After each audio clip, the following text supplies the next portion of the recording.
Good morning, beautiful people. It is Thursday, April 2nd, 2020. Just yesterday, I attempted the McDonald's trade challenge that had 3 double quarter pounders with cheese, 1 quarter pounder with cheese, 2 medium fries, 2 10-piece nuggets, and 4 soft drinks that equate to a gallon of liquid. I put out a valiant effort out there. Ty Schmidt was running play-by-play. Zeke was director. Foxy edited it.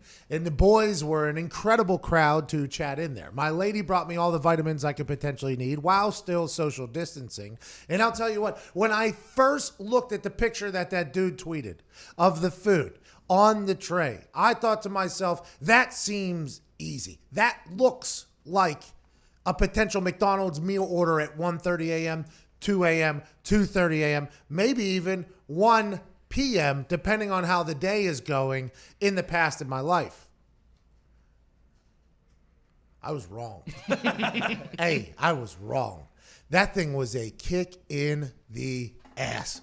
I mean, I started putting down that double quarter pounder. And by the way, we all agree the quarter pounder with cheese is the best burger that has ever been sold from a fast food place. And by the way, haven't met a burger that's better than it on a regular basis than the quarter pounder with cheese.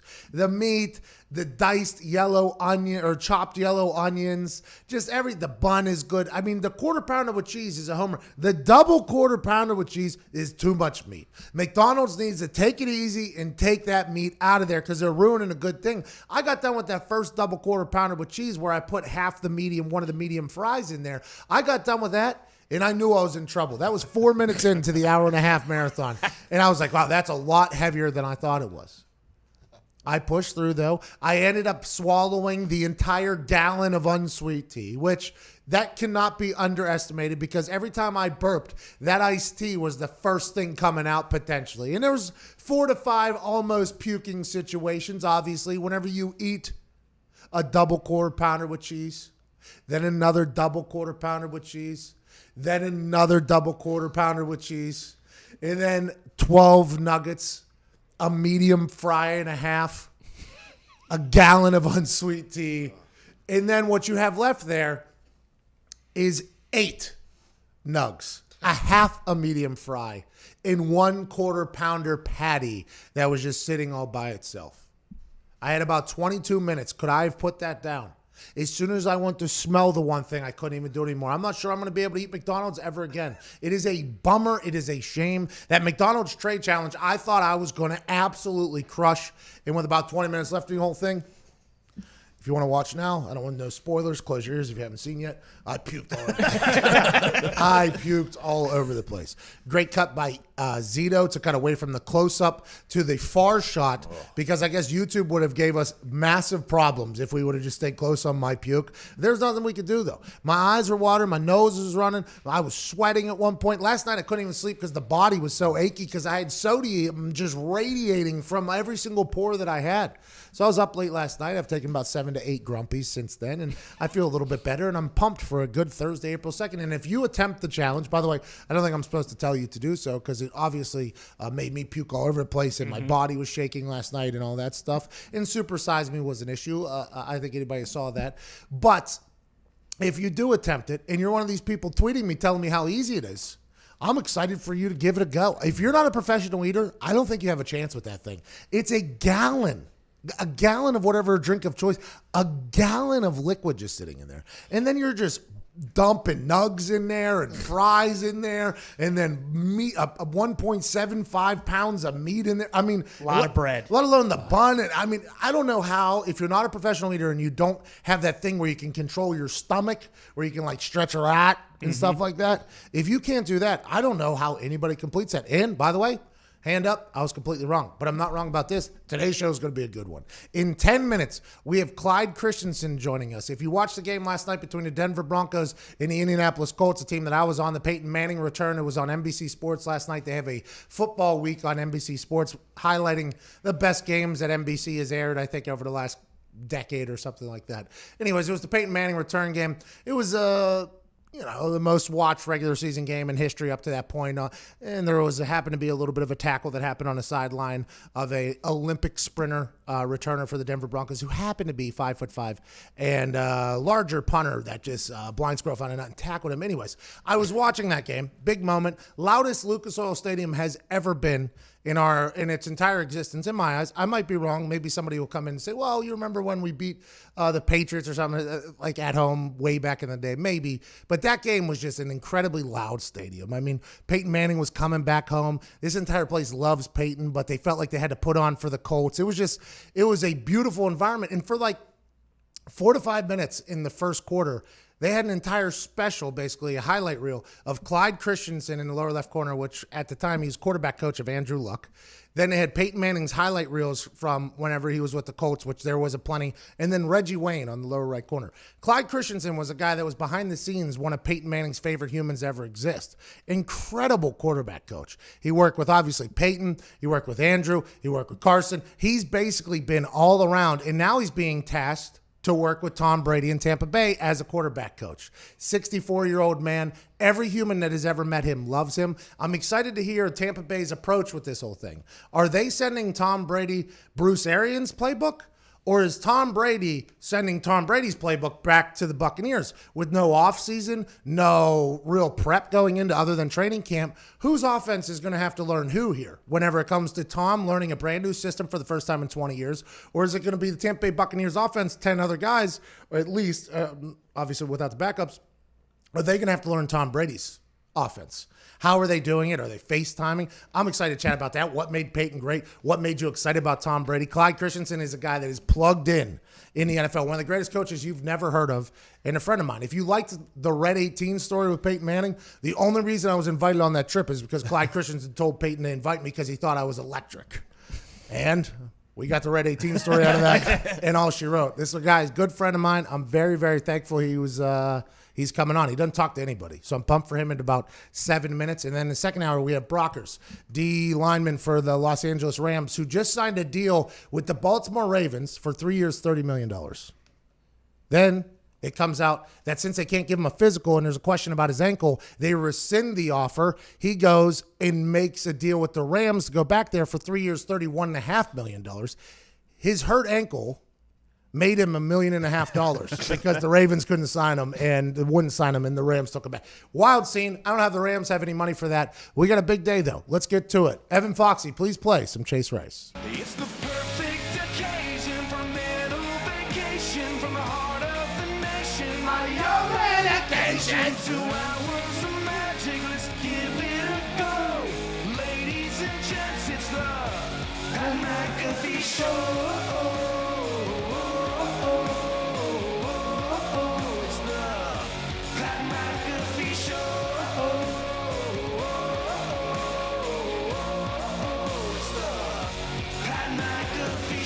You're damn right it is. A couple of people in the comment section thought that I could go a little bit further last night. If you watched that video, it was actually a war happening inside of my body. I'm happy I've survived, and this morning everything has felt a lot better. Last night, though, the body was aching, couldn't sleep much, but I'm excited to talk to the boys today about all things happening in our world on the ones and twos, playing our hack music in and out of commercial breaks at Nick Ronaldo. You know, I watched Scott Storch and Manny Fresh battle last night on Instagram Live, Battle of the Beats or whatever it was called. I'm dying to play some of that music. Scott Storch, by the way, this white dude was battling Manny Fresh last night, basically in a catalog battle. So they're cataloging of songs, whether they produced it, wrote it, rapped in it, whatever, and Manny Fresh's verse. Scott Storch, who I've followed Scott Storch here now for the last couple months. This dude just puts out videos of him playing the piano, and it's just these banger beats. And I'm a big instrumental guy. Love the beats. Had no idea this white dude existed. Wears these glasses, smokes all of the marijuana, and he played his catalog last night. He had bangers with Beyonce, Mariah Carey, you name it, rappers, all the old jam. Dre, I guess he was a part of. I mean, everything this white dude touched back in the day was gold. And Manny Fresh, who, Manny Fresh is a legend, but this white dude that I don't think anybody knew about until last night, aside from, I guess, in the music world, they know that he hit the top and then he did a bunch of drugs and then he kind of fell off, coming back, revamped. Happy for the guy. But boy, Manny Fresh got buried last night on IG Live. He did not deserve that. His lighting was bad too. His setup was bad. Scott Storch was in the studio in front of his keyboard. I mean, he had a hype man with him, which was smart. Manny was just sitting there alone in his basement. I mean, it was a bad setup from beginning to end. Manny has bangers. This Scott Storch guy, though, absolute heaters. At Tone Diggs is here. Tone, how do you feel 4 days after your birthday? I feel good. I feel great. One thing, I was watching your thing last night with the McDonald's challenge. I realized I don't think I could do a gallon of liquid in 90 minutes. No, it's tough. That was very tough. I'm a drinker though. Like I drink a lot of liquids throughout the day. I pee a lot. I talked about this. The gallon is really what people are underestimating, I think. I've seen a lot of meatheads tell me that they could eat a lot of that stuff. And I thought the same thing, by the way. So I appreciate their confidence. That drink, though, will catch it because it's not going anywhere. No. You know, it's just sitting in there like all of a sudden you got a flood in your gut. You know, there's a flood. There was an unsweet tea flood in my gut. And then you're just dumping these things into the pond. And at some point, there's going to be a little bit of mixture. And all of a sudden, well, we got a geyser. And that's what came out. That Ty Schmidt was incredible in the commentary. I appreciate you, Ty. Thank you very much. You know, actually, like through osmosis, my stomach hurt pretty bad last night just from standing next to it, and I think from witnessing what you did. And you have COVID-19. You sneezed on the microphone. I didn't, but, you know, we can agree to disagree on that. Jason McAfee, Cuban Zeke, Evan Foxy, and Boston Connor are here. We're strapped in for another hour and 48 minutes. We have to get to a break because our radio indicates that we have to get to 2 breaks an hour. We'll be back on the other side with Clyde Christensen. And I think the football stories you're about to hear are about to be pretty legendary. This guy's been in the game of football his entire life. 64 years old, played quarterback at UNC way back in the day. 64, can still sling it, by the way. The guy can still sling it. It takes a lot of pride in the fact that he can still sling it, too, by the way. You know, like pregame warm-ups, a little bit older. You know, probably younger players asking, you want me to throw those? No. Dimes. Great golfer. Good guy. Clyde Christensen on the other side. Quarterback coach of the Tampa Bay Buccaneers. You're listening and watching The Pat McAfee Show.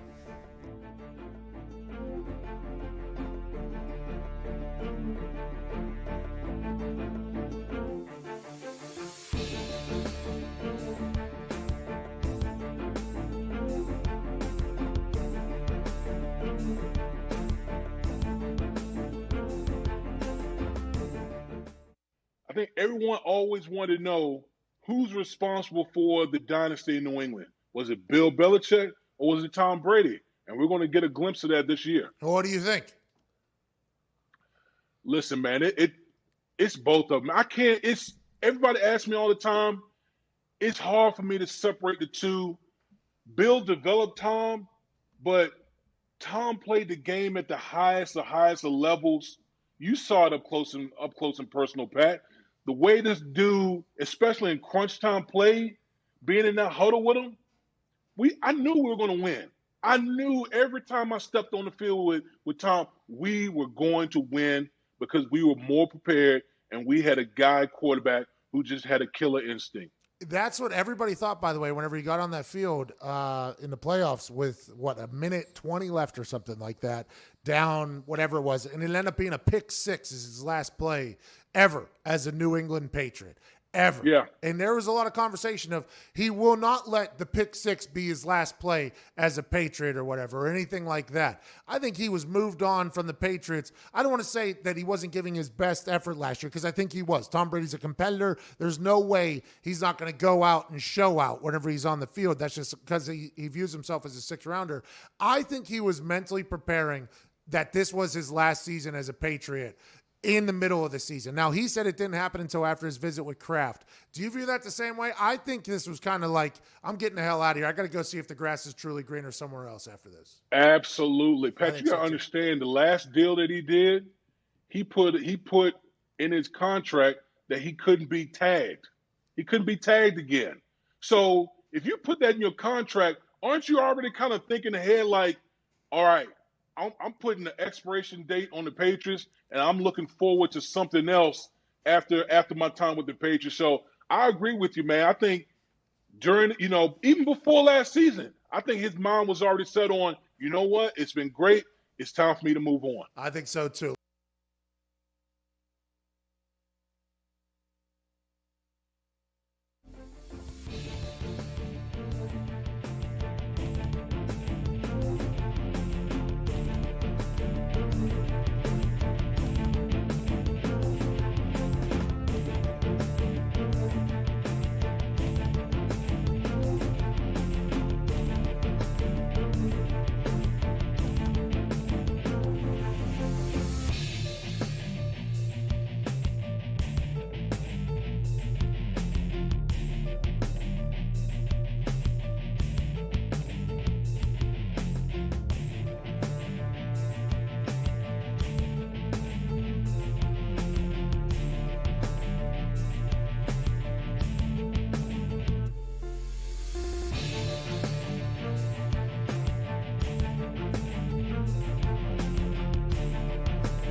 Welcome back to the Pat McAfee Show here, Thursday, April 2nd, 2020. Being joined now by one of the good guys of the NFL.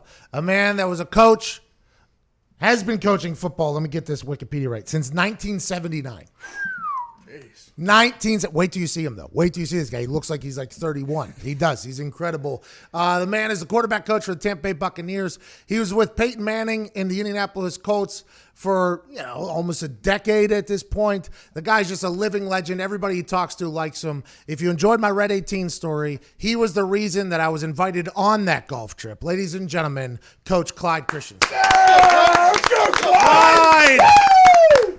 Good to see you. Coach, the boys are pumped to hear you talk. I've gave you glowing reviews because that's all that you deserve. I appreciate it, and a decade and a half at Indy, great years, special years, and I look at it that I coached you too. You were our emergency quarterback, so I list you as one of my accomplishments and extremely successful afterward. Exactly right. Hey, Clyde. Peyton was too durable. You didn't get many. Let's talk about your time with the Indianapolis Colts and Peyton Manning, because this is an intriguing time here now with you being a quarterback coach with Tampa with Tom Brady. You're getting a chance now to work with both sides of one of the best rivalries in the history of sports. What made Peyton Manning either so good or so hard to coach? Was he hard to coach, and how good? What made him so great? He was probably both. I think probably what made him hard to coach was why you loved coaching him, and he made you a better coach. He was demanding. You didn't walk into a meeting not prepared, because that was the quickest way. He wanted to be coached. I think the misperception would be that these guys don't need coaching and don't want to be coached, just want to do it their own way. And the great ones, the Andrew Lucks, him, the Brad Johnsons, it looks like Brady's cut from the same cloth. They want to be coached. They want meetings prepared. They want to find out, how do I get better? And that mentality to me made him hard to coach, because you just, every time I remember walking in with the red zone plan, and he'd look at it, maybe you changed the formation, kept some of the plays right, and he'd go, oh, I see you and Deb must have gone out to dinner last night, just kept the same stuff, didn't have time to and I'd say, no, we didn't use it last week, and it's still good. Well, I would have liked to have gone out to dinner with my wife too, but, I was working on beating England, and so that's what made him tough to coach, but it also made what was great about coaching him, and, it was 365 days a year. Probably almost every night at 9:45, he was going to call, and he would have watched practice tape, and then he'll have dinner with his wife and then his kids, and then he was going to go through the practice before it ever went before the players. And so you always had to be ready. You just always had to be ready. And, he still thinks I coach for him. I still do about 4 hours of work a week for him. He still goes, hey, I know I hate to ask you this, but could you just do this one thing for me? And then 6 hours later, you're reviewing the detail show, or you're making some cut up for his nephew, and so it doesn't end. Like, it hasn't ended. So it is a lot of fun, and it was he was great. He was great to work with, around for, and but just had a desire to be great. And wanted to see how you could help him do that. Okay, so last night they aired on NBC Sports. Legendary game. It was when Peyton came back, right? I mean, that was the loudest Lucas Oil Stadium has ever been. In my eyes, that game. It was an electric environment. And there was an entire segment there where they spotlighted you in the lower left corner, and then all of Peyton's highlights from as a Colt, and then Reggie Wayne in the lower right corner there, about all that you guys accomplished. And then I think they even started talking about the offense he was running in Denver. And it seemed as if Peyton was running Peyton's offense, which was put together with you and Tom Moore and Bruce Arians at the beginning of his career. It is like this offense that has been collected over Peyton's career that has become Peyton's offense, basically, that nobody else does. Omaha, Apple. There's different route concepts that everybody comes in. He was running that offense at Denver. Am I accurate in saying that? Like, when he went to the That's exactly right. I think when we went out looking for where he was going to sign in free agency, that was the number one prerequisite, that that it had to keep most of the stuff the same, and it wasn't anything, it wasn't a negative toward the people who didn't want to. Some people didn't want to, some people did. And in Denver, he took his playbook, how we did things, how we practiced, how he practiced, and he'd been doing it a long time, extremely successfully. He knew the ins and outs. It was his car. He knew the engine. He'd pulled it apart many times and put it back together. He knew everything about it, and it was wise on Denver's part just to let him go, and he kind of taught the players, he taught the coaches. I ended up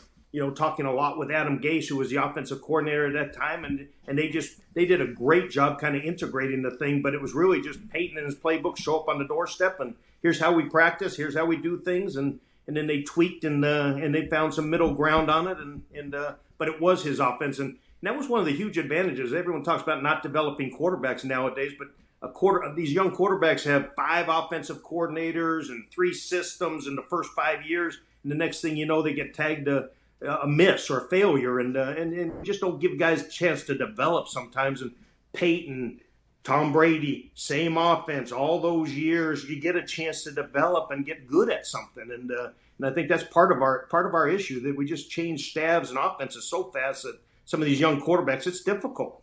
we're in an instant gratification society. So if you don't have success now, they're going to fire and turn over. They're going to change. I'll ask you Switch about the offense. That's right. I'll ask you about Jameis. Obviously, you're with him last year, which Yeah. could be falling into this category. We'll talk about that later. But I want to get back to the Peyton Manning taking his playbook out to Denver.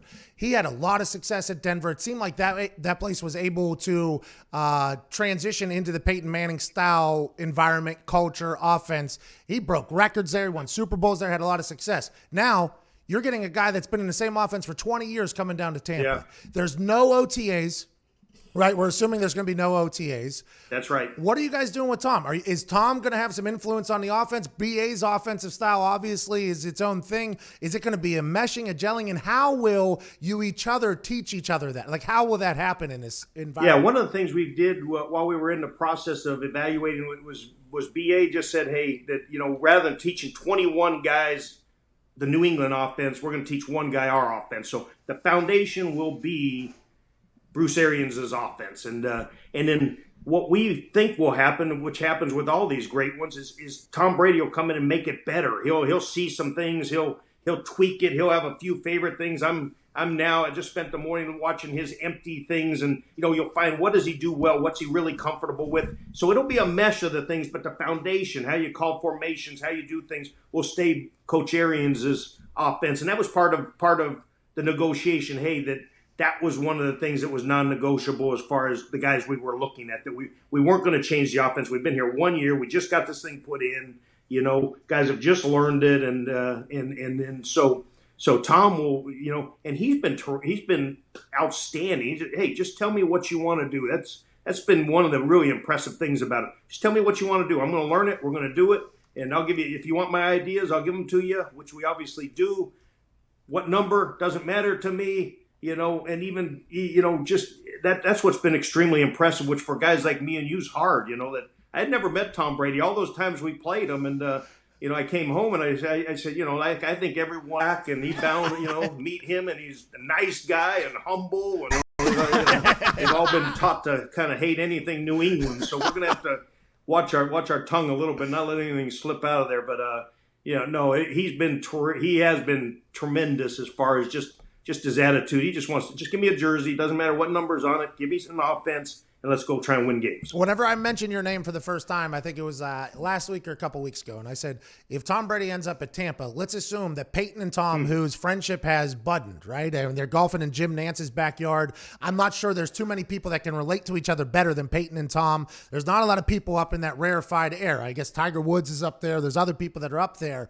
And I said, Clyde Christensen was this gem of a man that came into the Indianapolis Colts life, my life, and into Peyton Manning's life. I would assume whenever Tom was speaking about the places that he could end up at, he reached out to Peyton because Peyton had to experience this exact same thing. Now, great, and Peyton was cut. Tom was just kind of pushed out, by the Patriots. I mean, we have a Patriot fan in here, and it's unbelievable how quick he's turned on Tom. He's like your grandkids used to be now. All of a sudden, just as soon as he gets out. But I assume that Peyton, I don't know, did you and Peyton talk about a potential relationship with Tom, or do you think Peyton just kind of said, like, hey, these are a couple of guys I know there? And did that conversation happen, do you know of? You know what? The funny thing in free agency was I never talked to Tom. I didn't talk to him one time because it was illegal to do so, and especially with New England, they keep a pretty close tap on those phones. So I was scared to cheat even in a little bit, and had a picture of me having to destroy my phones or something out in the pool there or something. So I'd never met him. I'd never talked to him, but I do think I'd bounce stuff off Peyton, and I'm sure they talked, and I think Tom had an interest in this place right from the get-go for a lot of reasons, and it was I really felt from the beginning that the thing was going to happen, and of course it was exciting for me just to get a chance to coach him and learn from him, and so yeah, those two guys I think have a unique relationship. I remember one year we always would have a project for Peyton, and here you go. Here's a little known fact. So the first time I met him, I brought out a file and I started reading all the stuff about his offense. He goes, "Where'd you get that?" I go, So Peyton, we would have a project. So one year, Peyton's project was, hey, bring Brady down to Chattanooga, sit on a lake, work out, throw, exchange ideas. He's the one guy who really, at this point in his career, can understand what you go through. It was post 30, and they had a little one-on-one down there where they'd throw all morning, lift weights, run, go hit the golf ball, come sit and just talk about everything from how do I handle the media to how do I handle Bear defense. And I had all these pages of notes. I started reading them off and talk about it. The chat and knew, yeah, of course I knew about, but how they kept the thing secret. No one ever heard about it. It was unbelievable, but and those two guys went hard for 48 hours and just exchanged ideas. But that's the level of respect, and that's how those guys approach things. And Tom said, I got to pull out those notes. I got so many things from Peyton too, but it was everything from how do I train now that maybe I'm not in my 20s anymore to how do we work one-on-ones, how do we set up drills, how do we handle double A-gap walk-ups, and all those things. It was an unbelievable thing that it was so secret that I had all those notes, and you're dying because you want to share it because it's so interesting and that it happened, and you can't say anything to anybody. So so I pulled those out. That was the first thing I said. I know a little bit more than you think. Than you think I know about you. And I had these 12 pages of notes on everything he believed about everything.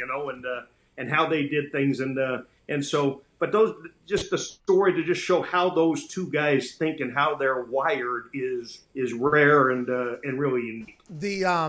The came out on that NFL All 100 team, the 100-year team or whatever, the all-time team, that Tom Brady, whenever he was named to the team, he came in, he spoke obviously with Rich Eisen and Belichick, who won an Emmy for that. Belichick won an Emmy, by the way. But he said that there was a formation or something that the Colts always used to run. Yeah. And it actually created Gronk's career, basically. I guess a guard would pull, so everybody thought it was a run. Instead, he would stay in the backfield, though, and then the tight end would just leak right up the seam. And basically, it's Gronk's entire career was prefaced off of this thing that he learned from Peyton at this entire. And then they showed a highlight of Gronk scoring a touchdown against us with that exact highlight. I was he said that. I didn't really realize it. I did see it, but it was 6'10" Jose.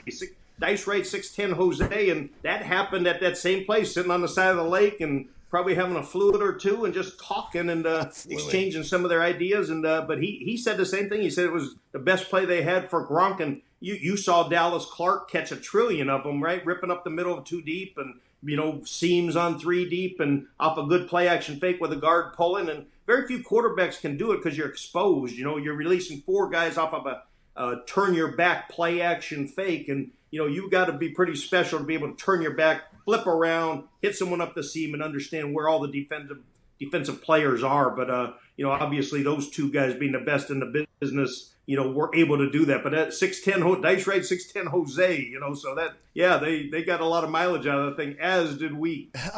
So when Jason Light talked on Get Up about they think Tom Brady's arm is at a perfect arm for this Bruce Arians offense. And then there's stats that back that up. For passes 20 yards down the field or more in a tight window, he and Jameis had the highest QBR in the entire league, tied for the highest QBR in the league. I think the narrative is that Tom Brady can't sling it anymore because he's older. What have you seen on film, and is that all a bunch of BS?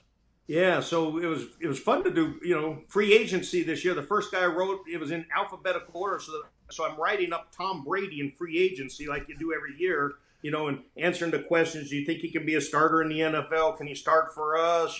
Is he a leader? And I really thought it was candid. I thought it was a setup. I really thought it was set up. Is he a leader? Do you think he's a leader?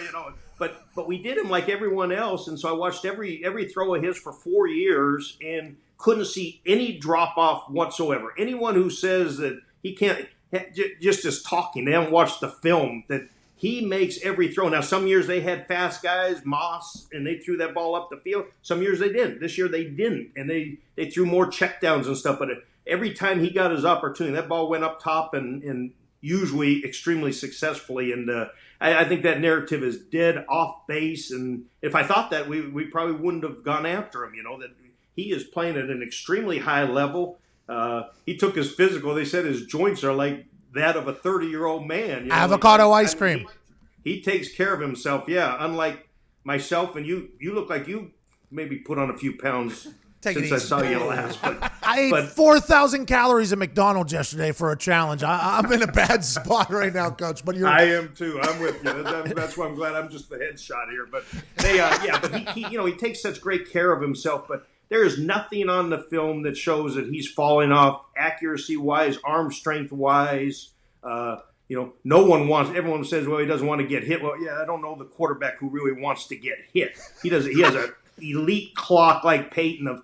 He can assess how long he has to throw that thing to the hundredths of a second, like nobody else. Like Peyton just knew how long he could hold it as long as he could, and then he just let it go. And it might have to be a throwaway. It may be a great throw, but they just have such an elite clock. He has the same clock for, hey, I know that if we don't block the defensive end, I could hold that ball for 1.95 seconds before I have to throw it. And then if no one's open at that point, they do a great job throwing it away. They're hard to sack, and I think that's going to be a great asset for us. That's he's elite that way. But your original question, I saw no drop off on arm strength, no inability to make any throw that needed to be made.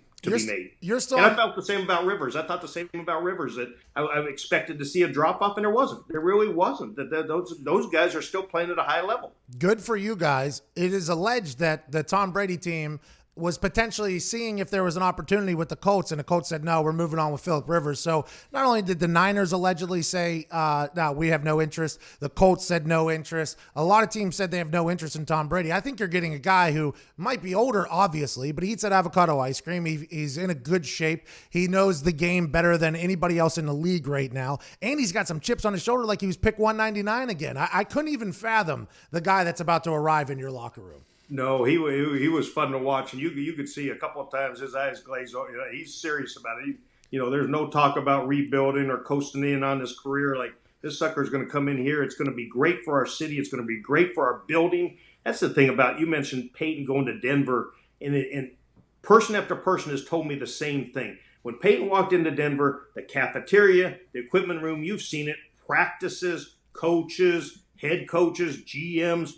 I've sseen him call Mr. Irsay, and say, hey, this isn't right. We got to get this fixed, and so those guys just make everything better. And he's going to come in here and in a team-oriented way, he's going to raise everyone's level. I would say if you're a receiver and you saw we signed Tom Brady, you probably didn't skip your workout a couple of weeks ago when we signed it, right? That he just has that effect. It's going to have that effect on the whole bunch of them. First thing he asked for was everybody's phone number, I just think that this is going to be great for Tampa. It's going to be great for us. It's going to be great for our locker room, that as you've seen. I said that. And I think it's going to be great. It's going to be a huge advantage in this offseason, because if you don't have a leader at quarterback, gather the those troops. Guys are going to have to drive the whole thing. As of right now, we can't meet with those guys. We can't have anybody in. He's going to have, that having a Drew Brees or somebody like that who organizes and knows how to do it and knows how to reach people and get people better, that's good. There's going to be a huge premium on those guys this year, because no offseason where there's no coaches. That quarterback's got to be your offensive coordinator and your head coach. He's got to run the whole thing and get it organized. And the ones who have great ones are going to be ahead of the game this year. I said a couple weeks ago that when Tom Brady was going into free agency, maybe a month ago, I said every team that isn't sold on their quarterback is going to want Tom in their building because he makes everybody better. I literally said that. Question. I said I became a better punter by watching how Peyton Manning worked. Like that, just like you said, do you think any wide receivers are skipping workouts this offseason in Tampa Bay? Maybe whenever they could have other years been like, yeah, I'm going to go play some video games. I'm going to take today off. I'm just going to make it a lifting day instead of a route running day. Now that you got Tom Brady, you're like, all right, he's not missing a workout, so I probably shouldn't miss a workout, or I'm going to get left behind. That is what happens when you bring somebody with greatness around. That is just, it's osmosis almost. No question. I think you're exactly right, and I see it already. I see it already. I got my little office set up in here, and watching all New England's empty thing. All coaches are sitting in their makeshift offices in their homes right now, and Zoom meetings, and everyone's getting. It's funny times, but he does. He makes you want to be better. He's coming in here. How do we get?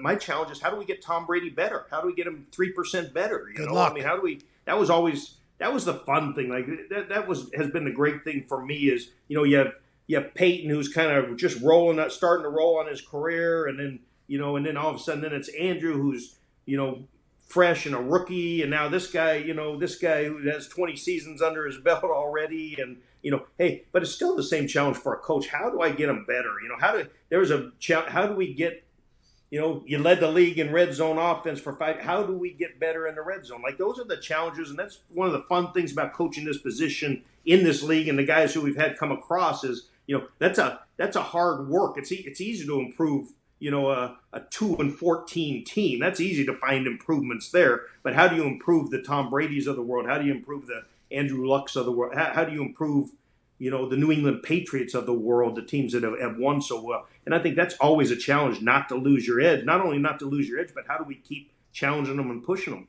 Last year, you had Jameis Winston.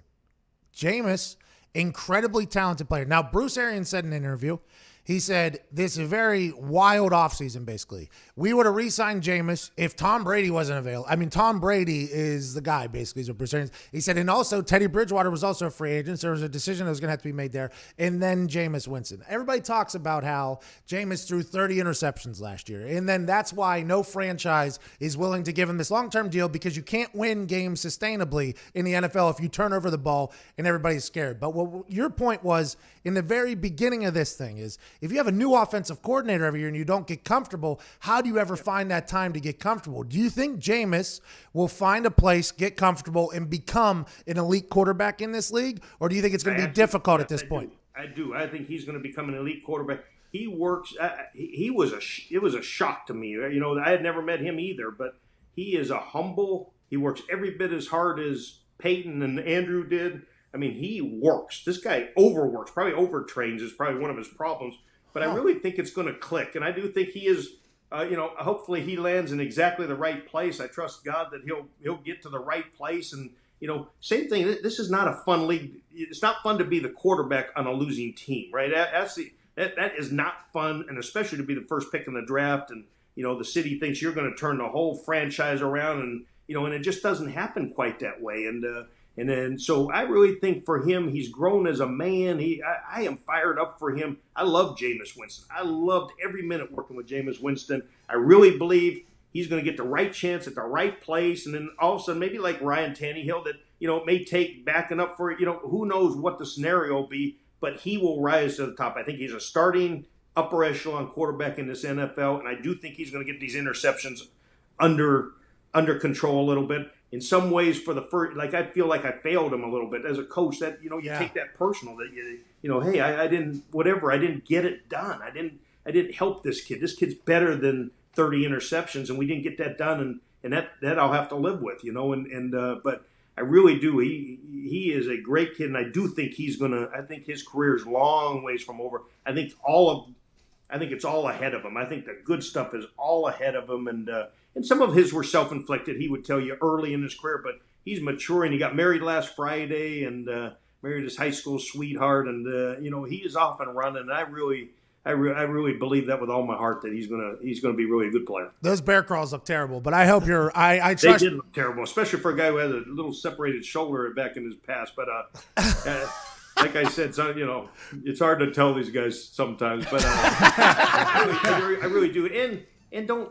He threw for 5,000 yards, which you look at that list, and it's about 6 of the greatest players in the history of the position who have done that. It's not – his good was really good. You got to change 15 plays, and you're going to have a heck of a quarterback on your hands. I wish that would have happened, because he would have been getting broken off. But instead, now we have Tom Brady in Tampa. And another massive story that you have history with. I think watching that game last night, and this could have been me I don't know, just kind of thinking over it because of how his retirement happened and when his retirement happened. Andrew Luck was a special football player. That game last night against Denver, it was a Andrew Luck, basically picture of, hey, here's a kid that has been touted as John Elway basically since his sophomore year of high school. Then he goes to college, does everything right, becomes the number 1 pick, takes over for Peyton Manning in a city that Peyton Manning brought football to, basically. Handled it with grace, by the way, competitiveness.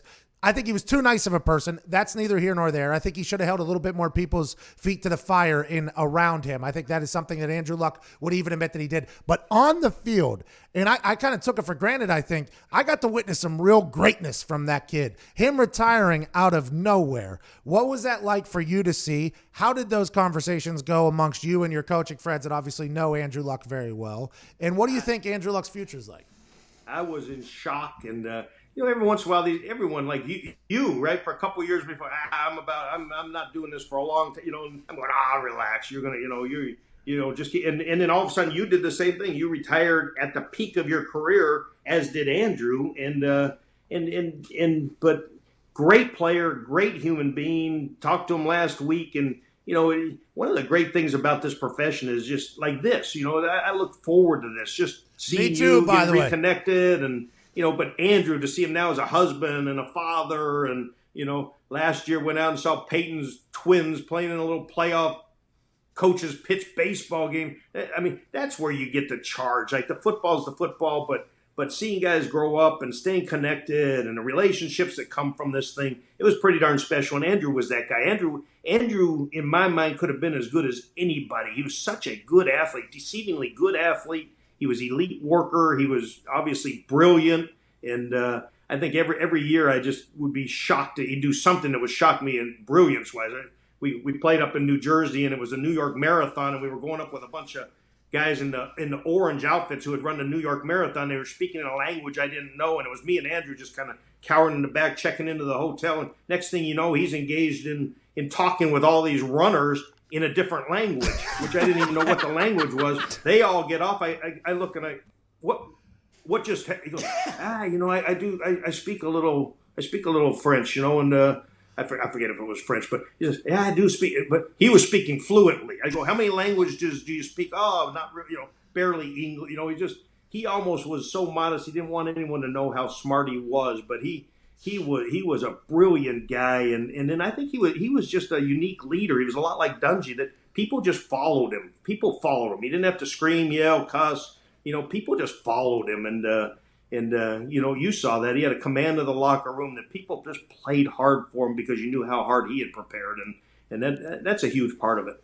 I always say that in the NFL, it's a lot more like the coaches and players are working together as opposed to in college and high school where the coaches are all ultimately, we're smarter than you, we've been around this longer. But when it gets to the NFL, it's very much, hey, we're in this together. Like, yes, you guys are setting the schedule and the game plan and stuff like that, but if we really want to be a cohesive unit, and I think I got a chance to see a great couple teams, and I got a chance to see some bad teams.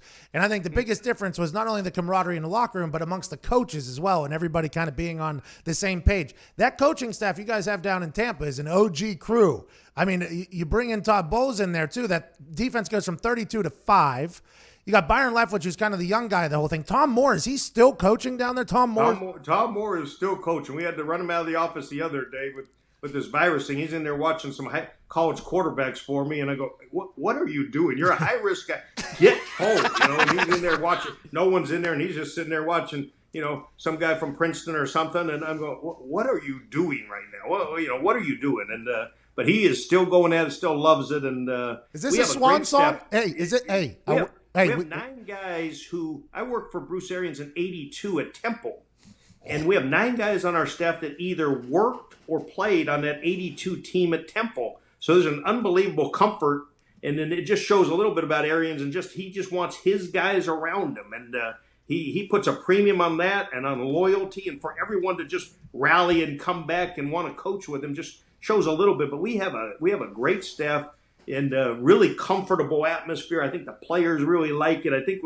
I really think you're going to see us make some big jumps. I was here the first time with Dungy, and it was a dismal franchise, and of course it took off, and Dungy in those 6 years made it elite. And when we got there, I remember everyone saying, hey, if you ever went to the playoffs, we haven't been in 25 years, if you ever go to the playoffs, you can stay here forever. And then all of a sudden, after our 5th year, we lose a championship game to St. Louis. Remember that great game? They go, hey, if you don't win it next year, we're going to have to make, we got to get someone who can take us to the all the way, and next thing you know, we're fighting for our lives, and then they run us out of there, and we got to get to a break. 9-win season. I don't want to run you out here, but I got to get to a break hard out here. I can't thank you enough, Coach. You're the absolute best. Good luck next year. Keep in touch, please. It's been great seeing you, and you're still on my board. You owe me 20. I love that. I miss you. All right, I miss you too, Coach. Have a great one. Ladies and gentlemen, Clyde Christensen, you're the best. Clyde. One of the best humans of all time. Mm-hmm. We have to get to a break. Literally, we're going to miss the hard out at the end of the hour here for the radio. We'll talk about that on the other side. You're listening to the Pat McAfee Show. That was awesome.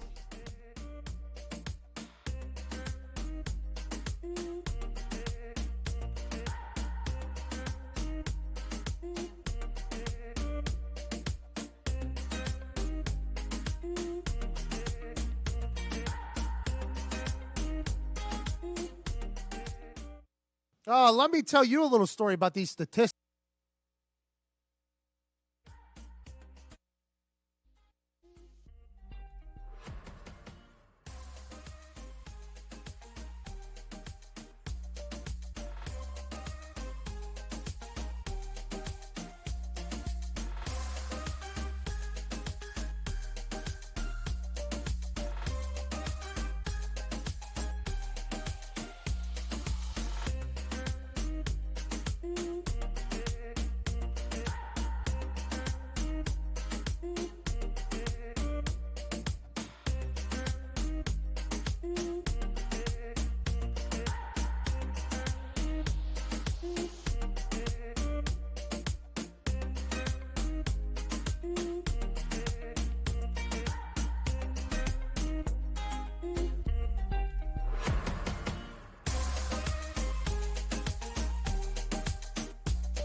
Welcome back to the Pat McAfee Show. We have a minute 35 before we have to get to our heart out. That's why we had to end that conversation with Clyde Christensen a little bit early. Man, that was awesome. That was awesome. He's the man. Hey, it's kind of disappointing, though, for you Patriots fans to hear a guy that's been, looking at NFL film for 30 years or something like that to say, yeah, the film that I saw for Tom Brady, guy's better than ever. Mm-hmm. Better than ever. Yeah, but he said Phil's the same, too, so he might have missed something. Yeah, well, I think that was potentially him giving a shout out to Frank Reich, and the boys. Yep. Clyde's been around everybody, man. I don't know a single person that doesn't like him, by the way. Not a single. And he might have seen me potentially question picking Phil Rivers over Tom Brady, by the way. Seems like he's pretty dialed into the internet, by the way. He's got grandkids and stuff that are all in. Big time golfer. On the board, you owe me $20. He used to have a putting hole in his office, and then a putter was at the door. And if you're walking by, you'd go, hey, 20? And then he would just roll the ball, and then you would stop, and you'd putt it, and you'd miss. He goes, you're on the board. And then you just walk by. He had a list of names on the board that owed him $20. At one point, it was like me, Dallas, Peyton, Reg, you name it, every human was on board. And you pay him $20, he hands you the eraser and goes, congratulations. That's the man. We're back on the other side. We'll take some phone calls and more chatter. This is the Pat McAfee Show.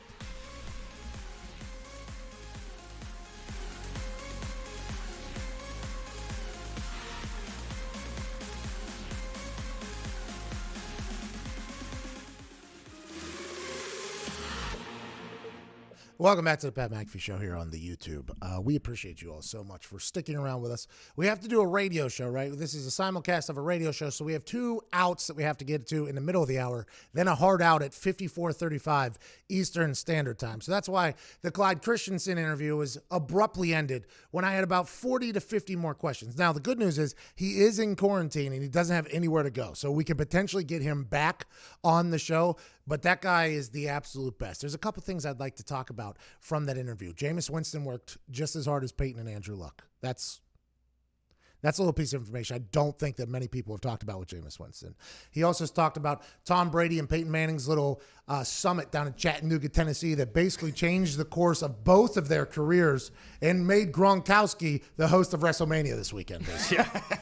Shout out to Peyton. Shout out to Peyton for not only helping me out and the Colts out and the Broncos out and everybody else, but also directly thank him for Rob Gronkowski's success because that what does he call it? 6'10 Jose, something 6'10 Jose. Yeah, 6'10 Jose, I think. Something there, but there was something else in there. It was this incredible play design that they had where a guard would pull immediately after the snap, which anytime anybody knows any football, when a guard pulls, normally it's a run that way or it's going to be a misdirection coming back against it. So what would happen is everybody was thinking it was run, so linebackers would crash as soon as they see the guard run or pulling. So then Dallas Clark would just sneak on the backside there, and it was just a quick little dump right down the seam.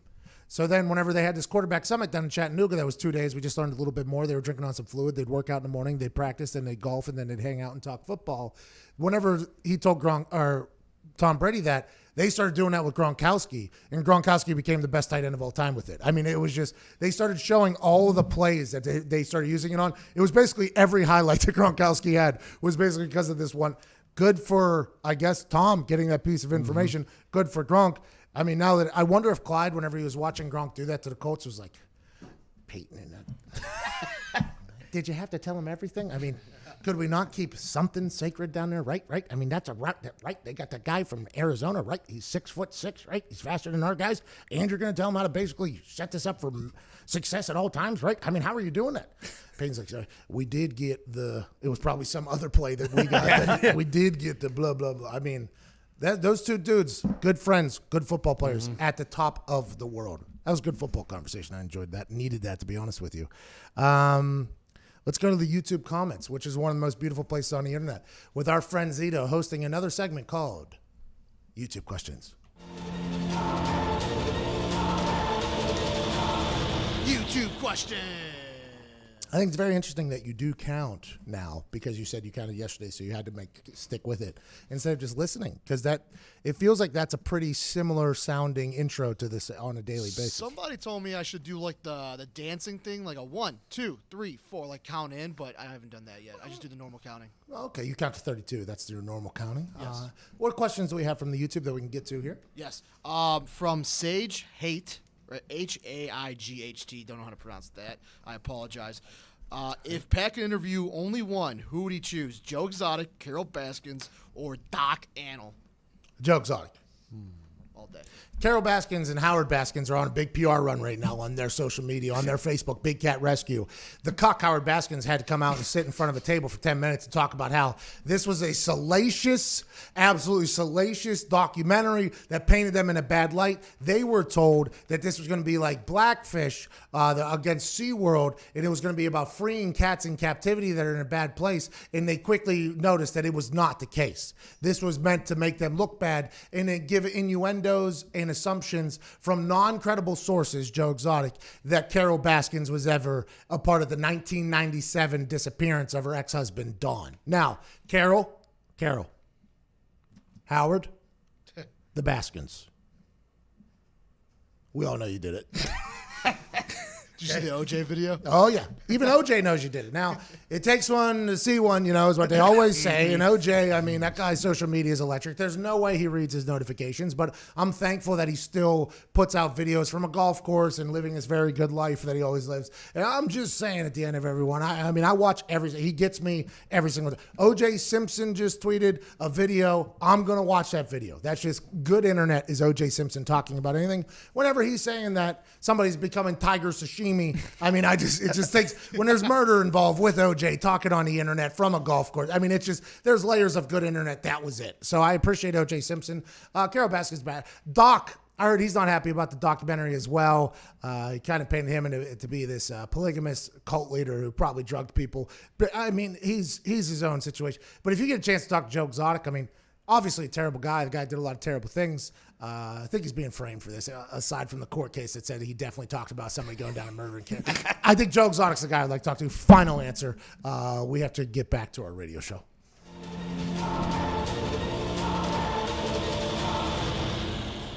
YouTube questions.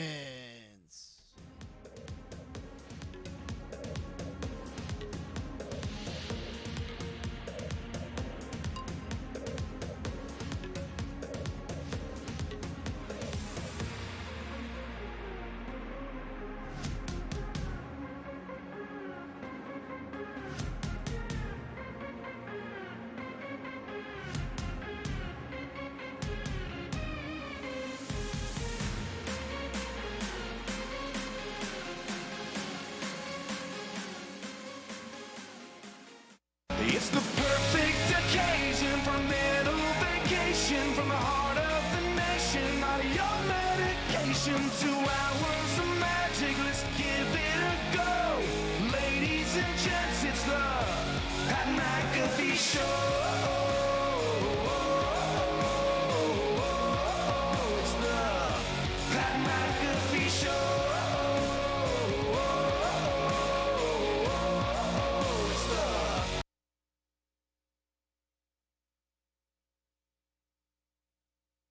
Did we just go down?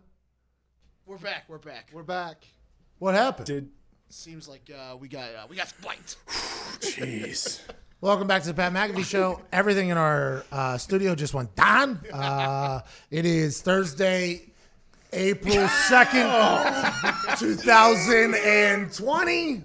That's never happened before. What just happened has never happened before. What did just happen? We talked about it. All right, that's Boston Connor on the phones, 1-833-622-3331. In the first hour, he got to listen to the new quarterback coach, the quarterback coach for Tampa Bay Buccaneers about his new quarterback, Tom Brady, a guy who has coached, since 1979 in football, has been in the NFL for 30 years, talking about how Tom Brady's still incredibly great. And how excited he is to get to work. And how the Tampa Bay Buccaneers are basically going to go win the Super Bowl and the Patriots are going to stink. Boston Connor, how'd you feel about that whole interview with Clyde Christensen? Interview was awesome. Honestly, I'm coming around on Peyton Manning. I'm starting to really like Peyton, I think. Such a New England Patriot fan to turn on Tom and love Peyton like the rest of the world. At Evan Foxy is here. Cuban Zed is here. Jason McAfee is here. At Ty Schmidt. At Tone Diggs. And at Nick Moraldo is on the ones and twos for the hack music going in and out of the radio breaks, which will be happening here momentarily. Joining this hour will be Michael Brockers, defensive lineman for the Los Angeles Rams. That should be an intriguing conversation. Can't wait to chat with him about the Rams and how he ended up making $1.5 million because they couldn't give him a physical and clear his ankle that was allegedly hurt with the Baltimore Ravens. So then the Rams were able to re-sign him for more money. Wild scene. This entire offseason has been just that. Today is Thursday, April 2nd. 3 days after Tone Diggs' birthday, obviously. Happy birthday, Tone. Happy birthday, Tony. Happy belated, Tony. Hey. Happy birthday, Jay. And don't divert or deflect. The news yesterday that the Dallas Cowboys signed Aldon Smith was one that I think we're living in a world where not a lot of things would surprise us. Aldon Smith getting signed by the Dallas Cowboys just kind of came out of nowhere.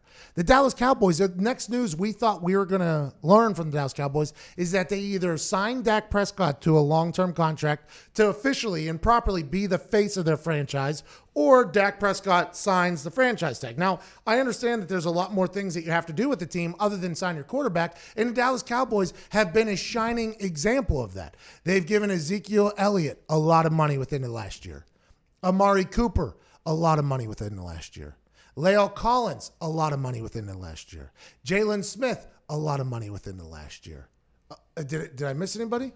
Blake Jarwin got paid, their tight end. Blake Jarwin, a lot of money. The only person in the Dallas Cowboys organization that hasn't been officially paid a lot of money is their quarterback that they say is the face of their franchise. And in the midst of trying to figure out the Dak Prescott saga with the Dallas Cowboys, they go out and sign a guy who hasn't been in the NFL for 5 years, a guy whose rap sheet is 3 DUIs, 3 felony counts of possessing illegal assault weapons, an arrest on suspicion of making a bomb threat at an airport, hit and run charges, and he has a domestic violence charge against him. They sign him, and Trey Wingo tweeted this morning. Trey Wingo of Golick and Wingo of ESPN fame, he said, just to be clear, Dallas chose to sign a player with a litany, great word. That's the difference between Trey Wingo and the likes of us. Like maybe you, Ty, I would never in a million years put litany there. I need to add it to my Rolodex, with a litany of off-field issues that is currently indefinitely suspended by the NFL, who hasn't played since 2015 before they took care of their franchise quarterback. And although that might be, stirring the pot a little bit, that is 100% accurate. I mean, they've dealt with all these different things. Amari Cooper, they've given like $100 million to. They've paid everybody that you could possibly think that you would want to pay on your team to set up a core roster to have success going forward, because you didn't make the playoffs last year. You didn't. And they just haven't gotten the deal done with Dak Prescott. Now, they say it's not for a lack of trying. They said that it isn't contested and there is no conclusion in sight. But the fact that they haven't paid Dak Prescott and got this deal done while signing all these other things makes me think that maybe the Dallas Cowboys have massive question marks on whether or not they want Dak Prescott as their franchise quarterback. I know I sound like a clickbaity ESPN human, but do the Dallas Cowboys, who they want, they get, right? If they want somebody, they go get him. Mm-hmm. If they want somebody in the league who's not in the league, they go get him. They did it with Greg Hardy. I mean, the Dallas Cowboys have done this. They did it with Pac-Man way back in the day when nobody else. I mean, if the Jerry Jones wants something to happen, he'll make it happen. That's just what Jerry Jones does. He's just refusing to make this long-term deal with Dak Prescott official. For what reason? Is it because he doesn't know how he and McCarthy are going to feel about each other? Is it because he doesn't know if last year, his best year statistically, where he was number 1 in overall pass offense in the NFL and all that stuff, and they showed vast improvement over the year before where he's been playing for an underpaid contract? Is it because he doesn't think he'll be able to do that again? Is it because he doesn't like Dak Prescott? Now you have to start asking the question, why will Jerry Jones not sign Dak Prescott while he's signing all these other people, and now Aldon Smith, who hasn't been in the league for 5 years? Now, granted, Aldon Smith, when he was playing football at a very high level. Aldon Smith was unblockable for a little bit. But then everything that started happening off, he has a bigger rap sheet than Antonio Brown. Oh, yeah. Antonio Brown. And we're talking about Antonio Brown having no chance. You hear Bruce Arians last week, he's not playing for my team. Everybody thought he would go with Tom Brady. Now he's working out with Lamar Jackson. Will he be a Baltimore Raven? Everybody's thinking that's possible because his cousin Hollywood, obviously, obviously plays for the Ravens. But I don't know if Harbaugh is going to bring Antonio Brown in there. You got to remember, Lamar might want to sign him, and Hollywood might want to sign him, and other guys. Well, Harbaugh and the new GM, not Ozzie Newsome. I'm not sure who it is. Yeah, I don't know who it is. Ozzie Newsome. Let's assume he's still making all the clothes. That guy built a hell of a roster. But I don't think they're going to sign Antonio Brown. But this guy gets signed instead of Antonio Brown. Wild move by the Cowboys. Wild move by the NFL. And honestly, what if Dak Prescott holds out and Cam Newton becomes the Dallas Cowboy quarterback? Wait till you see that YouTube title, by the way, for that video. Right? Wait until you see how Billy Tubes headlines that thing. Because it is. I said a lot of things in there. Does Jerry hate Dak?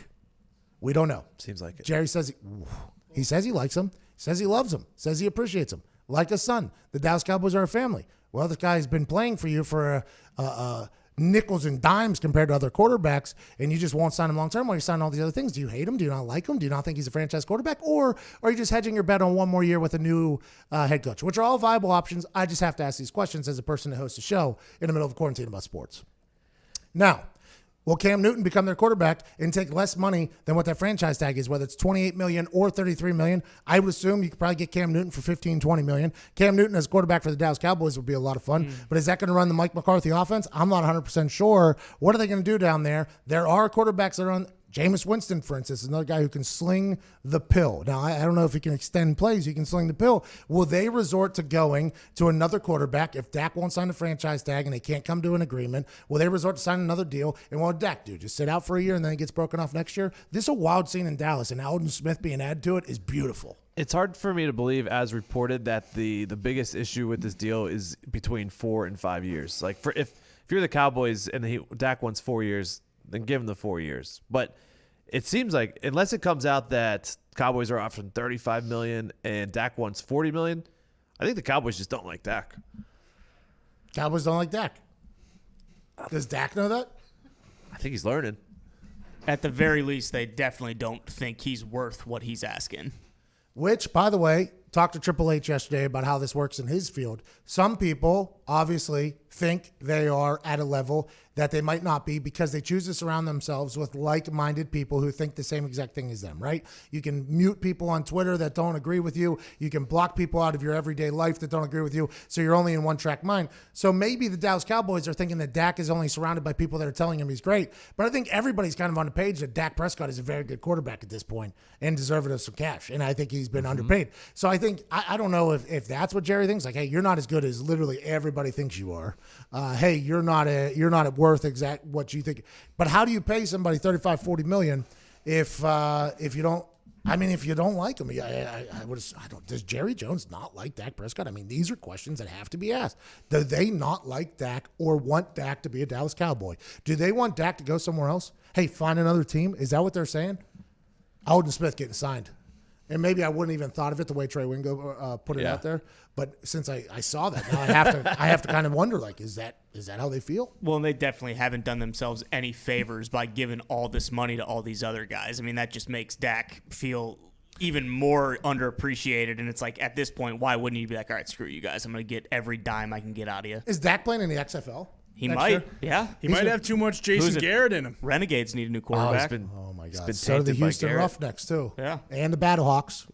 I mean, there's a lot of quarterbacks that are needing that XFL. Dak Prescott just tells them all to go to hell. I'm going to go give me a percentage of the XFL. I'm going to go play down here. Let's go to Andy in Florida. Andy, what's going on, pal? Pat, how you doing, man? My condolences to your arteries based on yesterday's event. Thank you. I appreciate it. Clyde called me fat, by the way. Did you hear him do it? Clyde Christensen. Wow. Yeah, he did. I mean, he did. That's what he said. He said I was fat. My question, with sports being on pause with the coronavirus and NASCAR doing stuff like iRacing and the Simulation Football League, putting people on the field as players, are you a fan of using video games to kind of fill some of the TV space with sports being on pause? And would you ever consider broadcasting an esports football game? Great question, Andy. Great points as well about my arteries and the entertainment that is happening. I think right now in the world that we're in, anything that can take people's mind off of the hell that is potentially happening around the world, I am a fan of. So the iRacing, the simulated games, Kyle Van Noy is giving away $2,053, I think, on a daily basis playing games. Gamers are really thriving and striving at the moment. So I appreciate them kind of putting not on for their sports, which is the esport, but also for the community of people that are just trying to be distracted. So I like this a lot. I like the idea.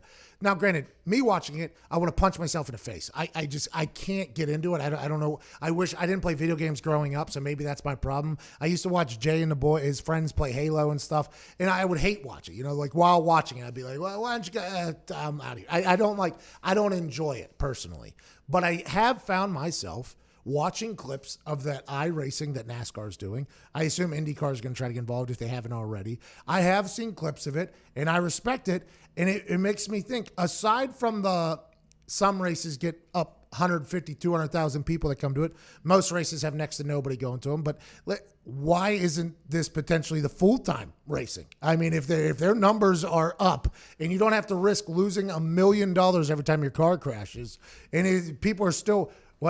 Hey, it feels like supply demand is at about the same level. There's no overhead. You don't have to worry about mechanics and cars and engineering and a lot computers. safer too. And it's a lot safer. You can just wreck your car whenever. And then, by the way, just drop me in one of those races. You can drop a random into one of those races against your NASCAR people. Now we're talking about a fan engagement experience. Maybe this is how NASCAR becomes relevant again. Maybe this is how IndyCar becomes relevant for the first time maybe since the 70s. Maybe this is how racing gets back on the grand stage. You let random buffoons who are notable into the races and see how they fare. Because there's not risking anybody's. Because I always asked, why can't I race an IndyCar? Like, well, it costs $1 million a car. I said, okay, if I get $1 million, can I get into an IndyCar and try to go, with the ladies and the guys? Like, well, you could kill somebody. I'm like, obviously, because they're strapping themselves to a rocket. That is very true. I do not have a rebuttal for that. So I would always just back off. I would always back off like, all right, I could kill somebody. With this, though, you put me in a car there. It doesn't matter that I'm 260 pounds and they're all 130 pounds. Mm-hmm. It doesn't matter about the weight difference. It's just about who can drive, who can do that. And you don't have to worry about killing anybody. I mean, I think this has been a smart move for them. And it might make me more interested. But overall, I do not enjoy watching video game stuff. I think it works for that, but you're right. Like I'll watch an old NFL game, like if the Packers are playing. I have no interest in watching someone commentate like a game of Madden. No interest in doing that. Last night's Denver-Indy game was a lot of fun to watch. Yeah, like I definitely watched that. I enjoyed watching. I forgot how good that team was. We had a nasty defense. Eric Walton, funniest guy I've ever been around, was on that defense. He was unbelievable. That game was an awesome game. Awesome night. Obviously, you beat Peyton in his homecoming. I think I only had like 10 punts inside the 20 or something like that. No, I did have a big game. Good night to have a big game. Good night to have a big game. Eric Webler says in the YouTube comments, look, you need real NASCAR racing.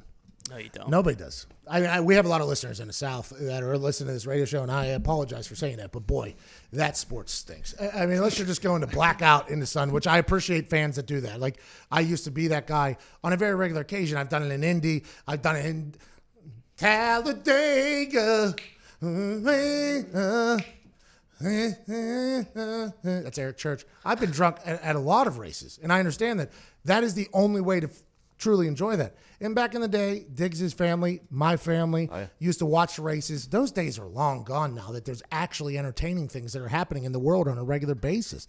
NASCAR is just tough to get into. It is. IndyCars right here. We literally have the Super Bowl every year in May. It's tough to get into. It's awesome. 300,000 people just hammered drunk watching cars fly around, and there's a rave going on, potential people passing away in there. I mean, there's a big party happening. Indianapolis shuts down, 300,000, 400,000, 500,000 people. It's a great time. But just watching a car, it's tough to get into. I think NASCAR should be like horse racing where they do like 9 2-lap races. See, that would be awesome. Maybe even sprints, too. Yeah, just give us the let's straight get away. Up and go. Let me gamble on this thing, too, or at the concession stand. I'll grab 4 tall boys because I'm going to need that to make this entertaining. And I'll take some nachos with cheese. And I like to place a hefty bet on the 24 car. Take off the restrictor plates. Let them go like 400 miles an hour. Yep. Those Indy cars. Back to Sprint Cup days. Those Indy cars, they've had to like curtail them a bit. Like they put this one, I'm going to act like I know something I don't. But they put like a new design on it and cars were like just flipping. Like out of nowhere, like, oh yeah, well, at 220 miles an hour, those things will flip. It's like, did they not test this? Like, Too sleek? Is that what it is? The wing gets underneath. Yeah, they had a wing thing, and they had this air, and it was just like flipping. I mean, the crashes are insane. The humans that choose to race cars, massive amounts of courage and gut sack. I don't know how they do it, but for me, It is very difficult for me to get down with what's going on because I have ADD. And it's just like, oh, wait till he makes a move in the 150th lap. I'm like, how many? 150. Let's get to Camden down there in Texas. Camden, what's going on? Hey, man, that was funny. That made me laugh, moving the 150 lap. I like that. Hey, commitment to your performance yesterday, and T's and P's to your guts down there. Yeah. Bradley Bozeman came to my town and ate a 72-ounce steak in less than an hour. Want to know if you could do that, Pat, and you want to know if anybody, one, in your crew could do that, or two, if you played with anybody who could definitely do that. Appreciate you, Camden. What was that steak I ate? I had a steak earlier this year in Cincinnati. I forget what it was. It was 33, I think. That's what came to my head. It was massive. I took a picture of it, and the bone, it looked like a shaft and balls. You remember? It looked like a full. Oh, yeah. And I ate the meat off the shaft and the balls there. And Porterhouse? Yeah, I don't remember what it was in Cincinnati. It was down. It was like a. I don't want to say a yuppie. It was kind of like a yuppie place. High class. It was a challenge, though, right? High-end steakhouse. No, I'm saying like the eating it. Yeah, it was. I got a T-shirt out of Yeah. it. The whole thing. It was. I could have probably. How many pounds is 72 ounces? 72 ounces. Let's do the math. 30, is it 32 ounces in a pound? 4.5. 4.5 pounds? Did you just do the math right there? I was already calculated before. I always go. I can't be the only person. Anytime you talk ounce, gram, Nah, stuff it's a like, metric system. We 16 don't do ounces that. a pound is. yeah, but you just go straight to the drug dealer. You're like, how many grams How many eighths in make a up an quarter? I just guess. I think I smoked a 2-gram blunt. We had 4. I don't know, sir. Let me Google it. But I do every time attempt to piece together grams to see how many ounces are potentially in anything. I had a guy that used to walk into my house with a backpack with just bricks of marijuana, and I was like, "What are you doing, man?" He's like, "Well, you got to take the air out of it because you get the true poundage of it." I'm just stopping by the way. He's a friend of one of my roommates. I'm like, this guy's just walking around town with 3 pounds of marijuana in his backpack. Looks like one of those cartel movies. By the way, I guess we're going after the cartel right now, from what I've. Who's we? America. That's a bad. Going to get him? Yesterday, a guy that looked like he played no games came up onto the podium and was like, "We have gotten word that the cartels think that they can attack and come through our border in this time of crisis. So we have sent," and then he read off a litany of ships from the Navy and from everybody else that they have sent over there. So I guess we are about to go to war with the cartel. I don't know if everybody knows that. They must watch Ozark. Yeah. Yeah. Everybody's watching the Ozark. They're like, all right, now's the time. Let's go get them. Oh, really? What happened in Ozark? Cartel business. Cartel. Cartel's getting a little frisky in the U.S. Big time. Oh, can't do it. Can't do it. Let's go to Steven in Kentucky. Steven in Kentucky, what's going on, bub? How we doing, boys? Not too shabby. Much better than a cartel. I'll tell you that when the U.S. Navy shows up.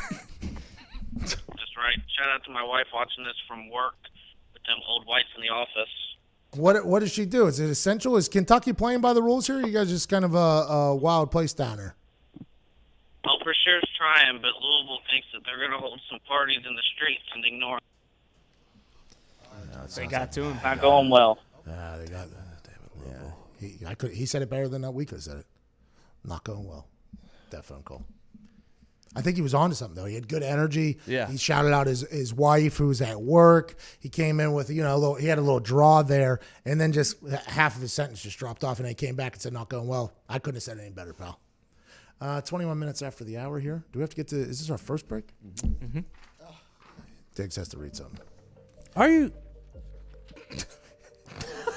Sounded like I was going to talk again. Are you hiring but having a tough time finding that perfect candidate? I know how frustrating it can be balancing hiring quickly with finding the right person. But it doesn't have to be with LinkedIn Jobs. Get started today at linkedin.com/Pat. Pause. Guy named Kyle Finken in the YouTube comments just said, why don't people call in and thank you guys for all this money you'll give away? I think he just said we're not giving away money. I want to let you know, pal. Don't you ever question money rolling out of my bank account right into other people's via Cash App and Venmo. We put it in the hands of Cuban Zeke. And look at that face. Is that not a man that you would want handing out cash to everybody? That's what he does on Cash App and Venmo. Venmo doesn't let us give away money, actually. We have a certain limit we can't even do. We have to give it through Cash App. I'm giving away money from our pockets over here. And we got people here saying, why aren't people calling in and thanking us? You know why? Because we get 5,000 phone calls a day, pal. How many people you think can just get through the lines? Hey, Kyle, block that guy, Bill. Never let him back into this operation. You don't deserve to be in here, man. Our content might not be great, but you'll never get another look at it, pal. Bye-bye. People tweet screenshots of the Venmo payments and Cash App payments all the time, you stooge. Stooge. You lose, Cal. Stooge. Some people just stink. That guy's a bigger cuck than Howard Baskins. Eat a schlong, pal. LinkedIn Not has anything wrong with that, by the way. Nothing wrong with that. 2020. But Block them. You know what Antonio Brown was throwing at his the bag of yeah, the gummies. Eat all of those, pal. Somebody throws those in your face. Twice. Stooge. And sell out. Sorry. LinkedIn has over 675 million members worldwide. LinkedIn job screens candidates with the hard and soft skills you're looking for, so you can hire the right person fast. What are those? Things like collaboration, creativity, adaptability. LinkedIn looks beyond the work skills and puts your job post in front of qualified candidates every day so it's seen by the people that you want to hire. It's no wonder a person is hired every 8 seconds with LinkedIn, and why companies rate LinkedIn Jobs the #1 hiring platform for delivering quality hires. Find the right person for your business today with LinkedIn Jobs. You can pay what you want and get the first $50 off. Just visit linkedin.com/Pat. Again, that's linkedin.com/Pat to get $50 off your first job post. Terms and conditions apply. Kyle's going to be needing a new job. Go to linkedin.com, pal. We're back on the other side of this Pat McAfee Show.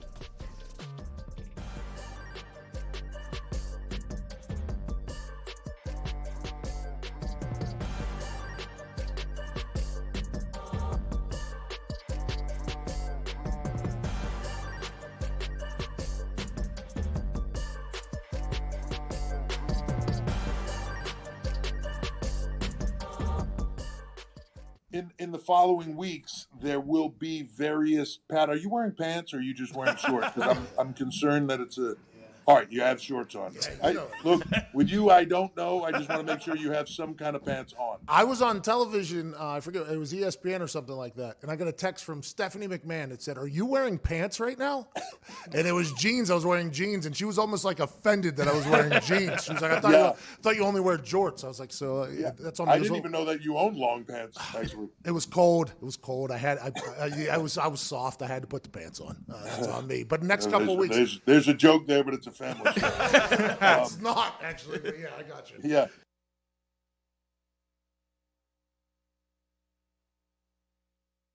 Let's get it. Let's go. Dream house is a tour bus. Scream loud that you knew us.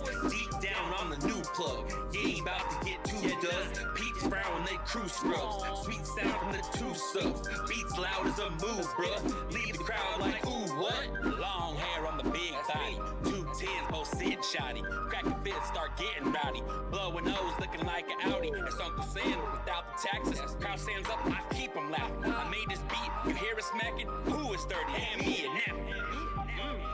You probably wasn't expecting this.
dance with me.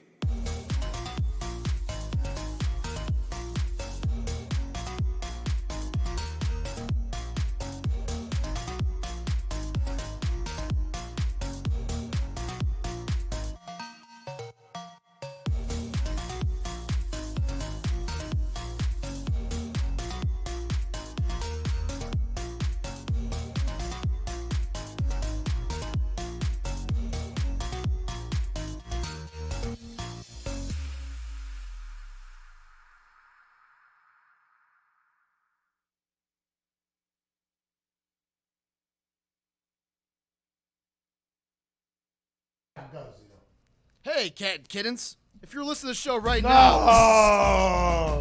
What happened? Carol Baskin is a murderer. She is. We're going to get sued for that. That cuck is going to be watching it. We do not think. He botched it. He didn't even say the right thing. No, he so didn't. It's So all we're good. Yeah, and I didn't say your name. I had an S on the end. He tried, but he. Hey, kitty cats. I want you to take a second and look, Don. When was the last time you shaved your junk? It's been a while, don't lie. Let's take a second to thank our sponsor, Manscaped, for holding you accountable to get rid of the funk and shaving that junk. Manscaped is the only men's brand dedicated to below the waist grooming and hygiene. Manscaped is forever changing the grooming game with their Perfect Package 3.0 Essential Kit. This third generation trimmer features a cutting edge ceramic blade to prevent manscaping accidents. Millions of balls are about to be nick free thanks to Manscaped Advanced Skin Safe Technology. This music is really good for this with Zito's voice. It feels like I'm being seduced almost. And of course, let's not forget about the Crop Preserver, an anti-chafing ball deodorant, and it moisturizes it all. You already put deodorant on your armpits, right? So why are you not putting deodorant on the smelliest part of your body? Question. Call to some action. Call to some action right now. Get 20% off and free shipping with the code America at manscaped.com. That's 20% off with free shipping at manscaped.com. Use code America. Your partner, your body, and your balls will thank you. Gracias. What's his track name here, Frank?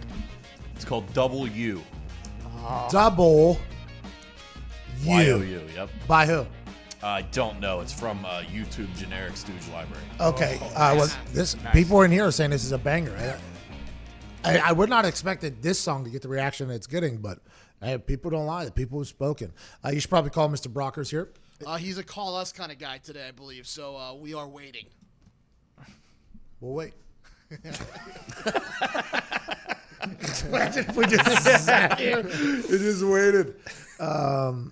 Oh, here we go. We got an update. Brockers is going to call you. Still a phoner. The bookers apparently always stress FaceTime, but we'll make it even more of a priority moving forward. There we go.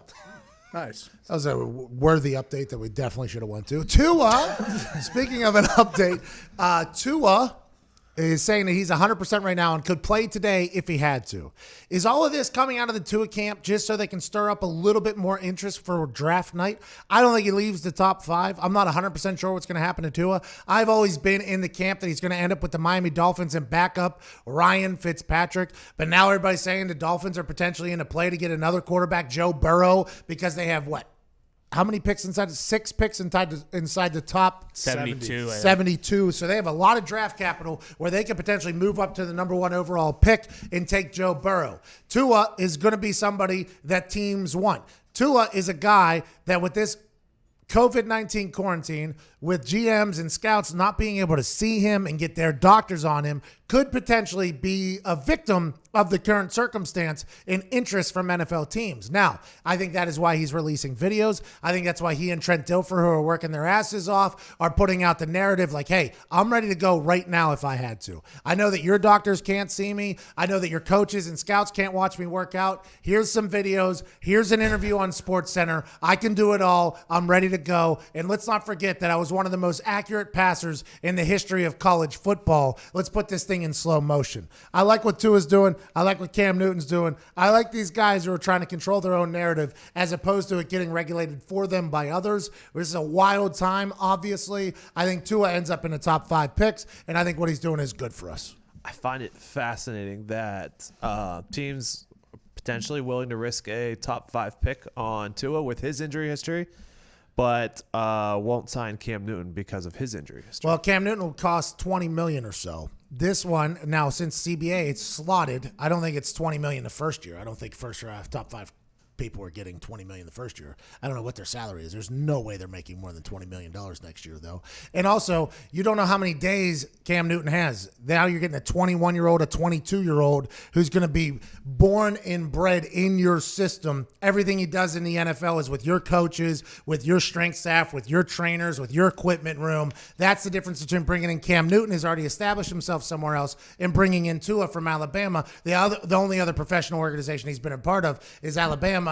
Now you bring him up through your system. You think that would be a little bit better, and you don't have to pay him as much. I would assume you're right. To your point, the top 5 basically gets anywhere from $35 to $30 million total contract with $25 to $20 million guaranteed. Yeah, exactly. As opposed to having to pay somebody that in year 1. So that's a little bit of a difference. Speaking to us now is a man who just re-signed with the team he was on after potentially leaving and going elsewhere. The Baltimore Ravens wanted this guy on their squad. The first day of tampering period of free agency, they said, let's deal 3 years, $30 million. You're becoming a Baltimore Raven. We thank you. Then, due to a physical not being able to happen and his ankle not being able to get checked out by the Baltimore Ravens, they rescind that offer. He then, in turn, signs back with the Rams for 3 years, $31.5 million. So not being able to get a physical and the COVID-19 quarantine made this man $1.5 million. Incredible defensive lineman from the Rams, Michael Brockers. Yeah, Mike. I appreciate it, man. Thanks for having me. Hey, no problem. Congrats on getting not only a $30 million deal, but getting that pulled and then getting a bigger deal at a place you already are at. That is magical work in free agency, my friend. Right. It's definitely a blessing. It definitely came all together. It was a weird situation, dealing with all the craziness we got going on and not being able to go to the team and stuff like that. But, I mean, it worked out like I wanted it, and I ended up back at home, and, we're good. Let's talk about that Rams team. Obviously went to a Super Bowl a couple years ago. Last year, not so great. There was a lot of conversation. No, you guys did good, but it wasn't as great as the year you ran to the Super Bowl, obviously. There was a lot of questions around what was going to happen with Todd Gurley and the offensive side of the ball. That defensive side of the ball, though, you got Aaron Donald. At some point, you guys are going to have to pay Jalen Ramsey, I'd assume. That defense has always been a bunch of dogs out there with Wade Phillips. Why are you excited to get back on the line with Aaron Donald and them? Why are you excited to get back and become a Ram again?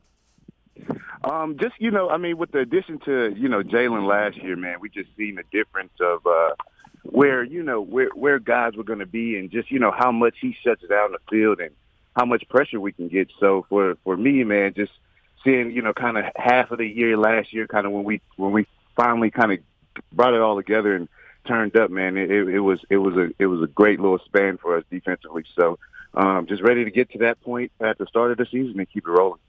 What's Wade like? Everybody loves that man. I feel like every human loves Wade Phillips. Is that an accurate assessment? And what is he like on a day-to-day basis? I see his ass dabbing in the locker room and stuff like that. I think it's awesome just because, how old he is and just, he's still connected on Twitter, still, knows what the young guys are talking about. So he just connects to everybody on the team. And then, as far as like on the field, he lets us, do us and, be the players and, let the players make plays. So his coaching style was definitely a player's coach, but, ultimately he let the players make the plays, put them in position, but let them make the plays. Sean McVay is obviously your head coach. He's 12 years old. What is that environment like out there? Man, it's awesome, man. It's awesome. At first, when he came or when they hired him, it was kind of like, whoa, new coach.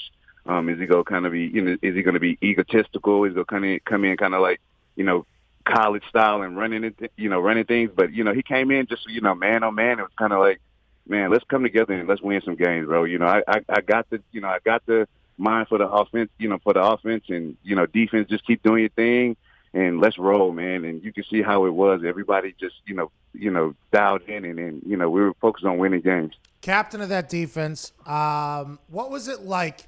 You were a part of the move from St. Louis to Los Angeles. Now, granted, we all saw the Chargers have struggles with moving from San Diego to L.A., and that was only a 3-hour difference.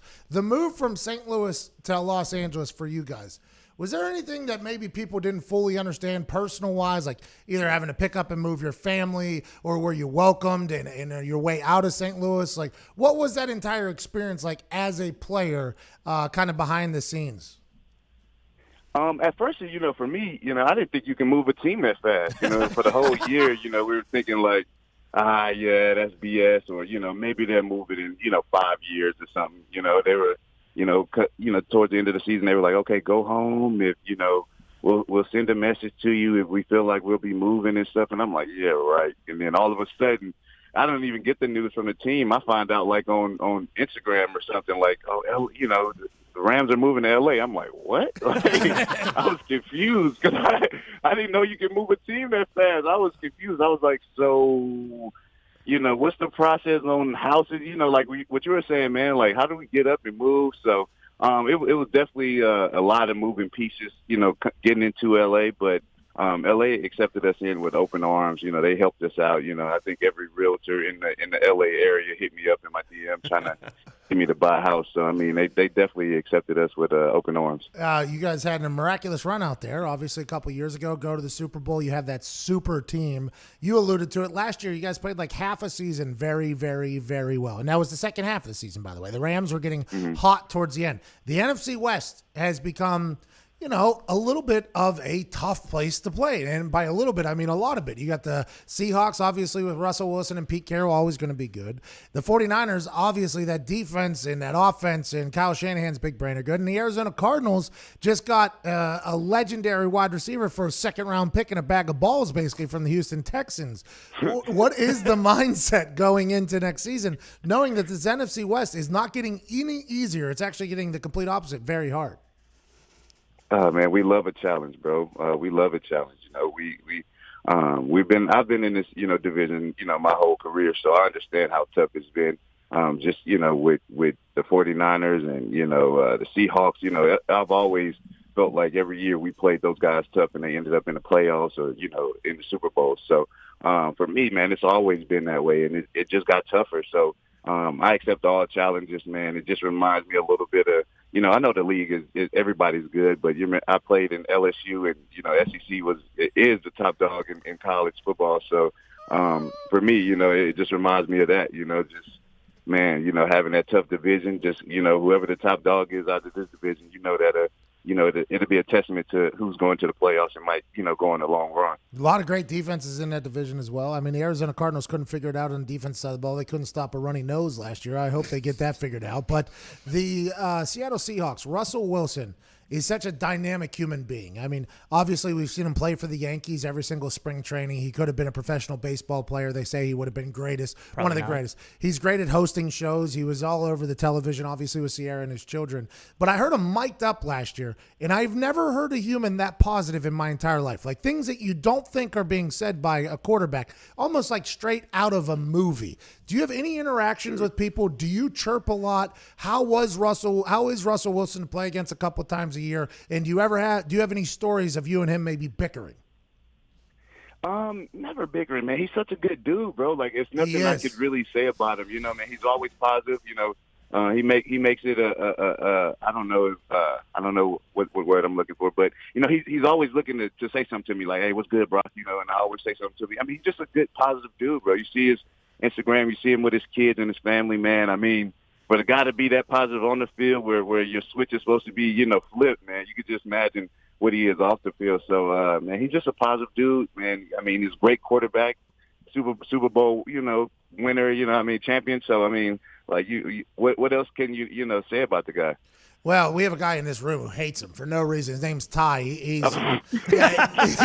Well, all that stuff, it just almost seems fake, doesn't it? No, but he says it's not fake. He says on the field, he's nothing but nice. This guy thinks he isn't genuine. Brock just told us that all the interactions he has in the Gladiators arena is nothing but positive. He seems to be real. Brock, am I right? Does it not feel as if Russell Wilson is? Thank you, Brock. Ty, you're wrong. But you're not, Ty. You're not wrong for feeling the way you feel. I mean, it is a little weird. It's like, man, there should not be that much positivity on the field. But I mean, that's him, man. Yeah, don't you ever just relish the opportunity to take his head off? I figure a lot of guys are like Can't that. do it. They got a strike zone now. You got to hit Well, zone. yeah, but maybe just eat the 15 for the opportunity to do so. Brock, there's a guy that gets a lot of praise next to you on that D-line, obviously, in Aaron Donald. What is it about Aaron Donald that everybody on earth that is on the offensive side of the ball is scared of him, and everybody on defense wants to work with him? What is it about Aaron Donald that makes him so good at football? Man, he motivates you. He just motivates you to be better, man. Just, seeing his grind, seeing what he does to get his body right, to get him ready for the season. And from all the accolades he gets, usually you see a guy who has it all and you feel like, man, you got the world, bro. What else you need to do, man? He reminds me of, that mindset, that Mamba mentality where it's like, man, he can't just settle, man. He has to be doing something to, get his body right, doing something to get better, keeping his feet in check, always working new moves. Man, the guy, he's just phenomenal, professional, bro. I mean, and he does a great job with the young guys, man. He motivates me. I learn from him all the time, just, watching film on myself and, getting better. Man, he's just a great guy, a great teammate to be around, man. Those knives he trains with are plastic. Oh, yeah. Obviously, they're plastic. No, I did not know that. Brock, I did not know. I, alongside the rest of the internet, thought he was out there potentially going to war with guys with a bunch of shanks. I literally thought that was happening. That'd be crazy. That'd be crazy. I definitely thought they were dull, some little plastic knives. But I mean, who's to say, man? Who's to say? Did you know we had him on? Did you know that he also eats his pizza without sauce? Yeah, that was weird. What? I mean, we just did a pizza commercial. I felt like he ate all those pizzas with sauce. Huh. Hey, by the way, congrats on the pizza can.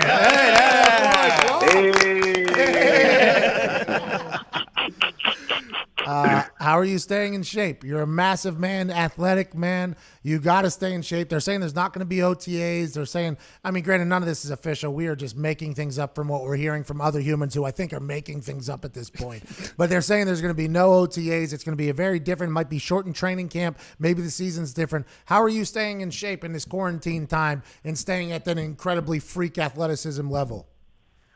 Home workouts, man. I mean, I'm at home. I got one of my coaches who coached me in high school, and he comes in my front yard, and we have a pretty big property, so we just do it in the front yard, do it in the driveway, man. Get it in. I mean, there's no excuses for us not to be ready when the time is called. So yeah, I'm definitely getting it in every day in the morning. I just saw a picture of you. I think you had the Jordan 1s on as cleats. Are you a sneakerhead? Oh yeah, big time. I mean, I love Jordans. I love. I don't know. It's just a. How every city has their thing. I think me being from Houston, everybody wears J's, man. Everybody wears a Jordan. So that's something that I kind of picked up, and I love about it. Well, you got to have the lean, then some chopped and screwed, and then you go and buy Jordans yeah. for sure. Yeah. He said lean. Yeah. You got to do it, man. You got to cough syrup. You got to do what you got to do. The how much money? And I would like you to say the actual price of how much money you think you have in your shoe collection. In my shoe collection with everything, how much money? Oof. I don't know, bro. It's a good collection. You're proud of your collection? I'm very proud of my collection. I want to say it's close to probably like 50, maybe 50,000. Just because I have a lot of Louis and stuff. I got a lot of Christian Louboutins and stuff. My bad. I didn't mean to Oh, dude, no, bro. I mean, I see basketball players with like $100,000 shoe collections. I thought my little collection was nothing, man. That's not a little collection. That's a great collection. You deserve it. You've earned it. 3 years, $30 million more with the Los Angeles Rams. Defensive lineman, captain, Michael Brockers. We appreciate you, man. And I appreciate y'all. Thanks for having me, brother. Thank you. Hey, say good things to Russell Wilson from us if you ever get to talk to him, will you? Yes, sir. Yes, sir. All right, thanks, man. Good or dude. take his knees out. Hey, jeez. Ty. Ty, it's 2020. Come on, Ty. We got to get to a break. You're listening to the Pat McAfee Show. I have no clue why.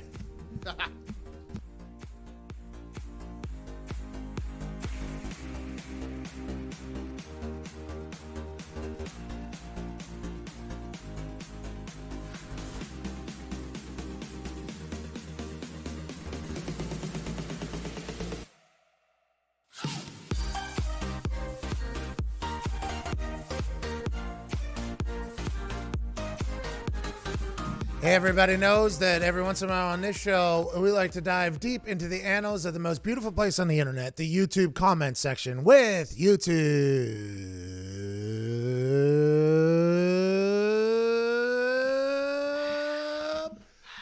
question.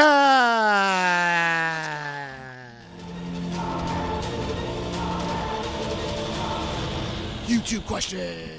Before you get to your questions, I would like it to be known that the comment section has turned against Ty. Ty is a schmuck. Easy Ty. Ty is a stooge. Ty, go to hell. Ty is being a bum. Ty, remember when Russell Wilson's father passed away and he made a decision to be the right person for his family? Yeah, okay. I'm telling you what this is. Yeah, none of you fucking buffoons know the real Russell Wilson either. So I've seen him mic'd up. He's a good guy. Yeah, okay. Brock told me he's a good dude. Okay, sweet. I know Russell Wilson. I love the guy. Fuck you guys. You don't know him. Matty B says those Iowa guys only hate Wisconsin guys. It's in their blood. No, not really. Packers my favorite team, so that kind of shoots that argument right to the shitter. James Gribe just said, "Hey Pat, does it frustrate you to see your commenters being rude to guests?" It's like, well, let's just hope the guests don't see it. But sometimes I get a good little pop out of some of the things that are being said. Yeah. I mean, they're terrible, they're disgusting, they're deplorable. But some of the things that are said in this comments, like, it's hard for me. Like sometimes when I'm talking to somebody and I'll poke my head down, I'll look in the comment section, I'll see something, I'm just like, oh, I almost want to just shut it sometimes. Like I cannot laugh at that. I think everybody's entitled to their opinion. I think the negativity kind of hogs publicity in the comment section. I think there's a lot of positive in there as well. You just can sometimes hang on that negative stuff that really drives some people down. I still don't fully understand the Joe Buck stuff. I mean, I don't either. I love Joe Buck. I love Joe Buck. But the people that don't like Joe Buck are loud about it. I mean, for no reason, I'm going to start being louder than the people that are loud about not like, I love Joe Buck. That might be Joe Buck loves my team. That might be my new thing. Joe Buck loves my team. Zito, can we get to the YouTube questions? Yes, sir. CJ Mack goes, who is the best player Pat has ever seen play on the field? I think you might have answered this, but I'm not sure. I don't know who that answer would be. Peyton, obviously. Getting to see Peyton work was just next level. I think I saw Randy back in the day. Watching him warm up was next level. Cam Newton is a guy, when I was watching him warm up, me and Adam Vinatieri looked at him and said, if that guy could ever figure it out, he's going to be the best ever. And then we played him a couple years later. He had figured it out, by the way. That was the year they won on the run. That was watching him just kind of dominate that entire atmosphere was a lot of fun to watch. I mean, Cam Newton was cool. Pat White, I got a front row seat to watch Pat White in college. Pat White is the most underrated and underappreciated college football player probably in the history of college football. Pat White took our West Virginia team that nobody thought was going to be good and hadn't won a bowl game and then rattled off 4 bowl wins, 2 BCS wins, got hurt, and our team wasn't great. When he was playing, we were unstoppable. Him and Steve Slayton were a tandem with Noah Devine joining in there later, Owen Schmidt. I think Pat White is one of the most underrated players I think I have ever seen play. Whenever he would get a corner, and now everybody said we couldn't do it at the SEC. We would play in the Big East, obviously, in other schools. When he would get a corner, he was just gone. It was just out the gate. And then we played an SEC team in Georgia, and if Coonan's watching, he did the same fucking thing to you guys. I mean, he was unbelievable. If he was coming out now, he would be the number 1 overall pick. Pat White would be the number 1 overall pick. Now, granted, I don't know if he would have survived. Obviously, he took some hits whenever he was a Dolphin that were massive hits. I mean, I think Ike Taylor almost killed him in front of the show. Was that who was it against? What's that? It was like. Oh, come on. It's my That's guy. a low shot. There's no reason for you to take credit for that. You were sitting at home probably fingering yourself. Tony fingers. Probably. All right, we got to get back to this. Jesus. YouTube questions.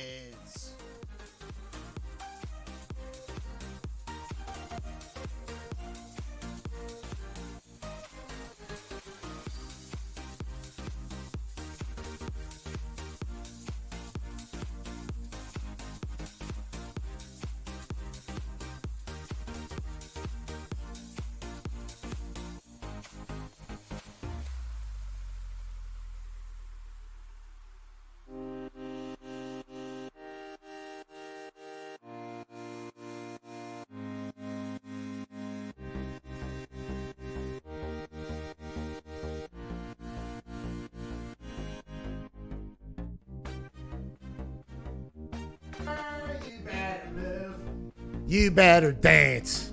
Let's make it night. You won't remember, I'll be the one. You won't forget, it's going down. On yelling timber, you better move. That's the sound of the Patriots, by the way, right there. Timber, going down. Speaking of going down, Tom Brady is going down to Tampa Bay, and he's living in Derek Jeter's St. Jetersburg house, which is in the south side of Tampa, 30,875 square foot mansion Tom Brady will be moving into. The night before he decided to become a Tampa Bay Buccaneer, it is alleged that he had dinner with Derek Jeter, Bill Gates, and the owner of the Tampa Bay Lightning. Bill Gates was thinking about doing real estate in Tampa. We all assumed he was going to build Tom Town in Tampa Bay. Tom Brady's Tampa Bay, TB, TB12. They're going to have an entire apartment complex, maybe a casino, some restaurants, a TB12 treatment center, a TB12 mental center, a TB12 casino, a TB12 movie theater, a TB12 B-dubs, a TB. That's what we assumed was going to happen. Instead, what came out of the conversation, Derek Jeter said, I got a 31,000 square foot house. You want to live on it? It's got no yard, all water. Don't got to cut anything. It's the size of a mall and a Best Buy. Tom Brady said, bingo. Bill Gates said, I'm gonna step down being CEO of Microsoft for the first time in 55 years. Nobody will talk about it. And then we'll build an entire town in Tampa Bay around you. He said, deal. And then Tampa Bay Lightning said, you want to play goalie? And he said, no. And that's all that happened in that dinner. He's now a Tampa Bay Buccaneer living in the biggest house I've ever seen in my entire life. He gets a yacht, right? Oh, yeah. Tom's yacht. Oh. Getting a yacht in Tampa Bay. Yacht in Tampa Bay. Let's go. All right. We got like 13 seconds before we get out of here. Big thanks to Clyde Christensen, Michael Brockers, and all of you for listening and watching wherever you may be. At 1 o'clock, we're back with McAfee and Hawk Sports Talk. This has been Pat McAfee Show from Indianapolis, Indiana. Cheers.